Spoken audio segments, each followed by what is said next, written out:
کوئی نیا کام آسانی سے پذیرائی حاصل نہیں کرتا، اس میں بہت وقت لگتا ہے۔ اس میں بھی یقیناً لگے گا، میزان اور البیان بھی ان سب مراحل سے گزری ہیں۔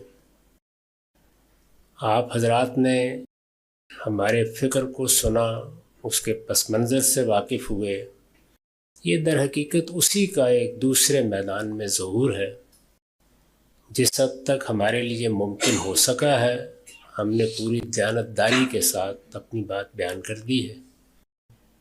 اس میں غلطی ہے یا کوتاہی ہے تو اس پر ہم بھی اللہ سے درخواست کرتے ہیں کہ وہ اس کو معاف فرما دے۔